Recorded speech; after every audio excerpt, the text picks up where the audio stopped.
বন্ধুরা, কেমন আছো তোমরা সবাই? আশা করি ভালো আছো।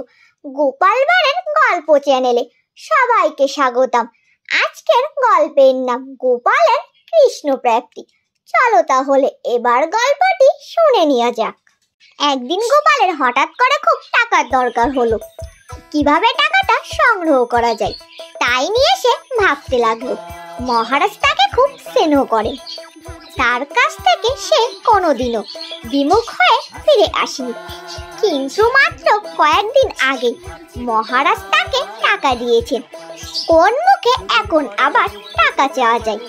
7-5 ভাবতে ভাবতে হঠাৎ একটা বুদ্ধি তার মাথায় এসে গেল। ছেলেকে ডেকে কানে কানে যেন কি সব বলল।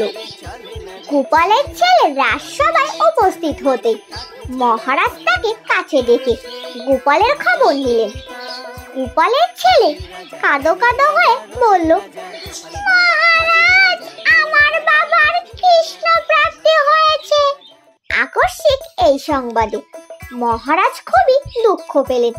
সঙ্গে সঙ্গে এই শোক সংবাদ সবাই উপস্থিত সকলকে জানিয়ে সভা ভঙ্গ করে দিলেন।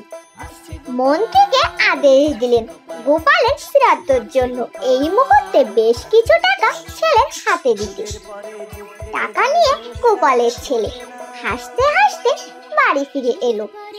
দুদিন পর গোপাল রাজসভায় উপস্থিত হলো। গোপালকে সশরীরে উপস্থিত দেখে মহারাজ বুঝলেন সবই গোপালের ধাপ্পাবাজি। তিনি ক্রুদ্ধ কণ্ঠে বললেন, গোপাল, তোমার ছেলে একটা মিথ্যেবাদী। ছেলেকে বেশ ভালো শিক্ষাই দিচ্ছ। সে আমাকে মিথ্যা কথা বলে আমার কাছ থেকে 1000 টাকা নিয়ে গিয়েছে। সবকিছুরই একটা সীমা থাকা উচিত। মহারাজ, আপনি বড়ই উত্তেজিত হয়ে পড়েছেন। আগে বলুন ব্যাপারটা কি? আমি তো কিছুই বুঝতে পারছি না।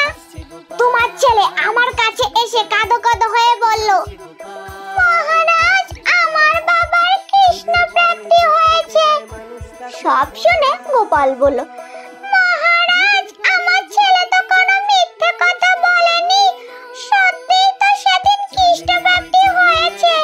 আমি একটা কৃষ্ণ মূর্তি পেয়েছি। এই বলে গোপাল একটি কৃষ্ণ মূর্তি মহারাজাকে দেখালো।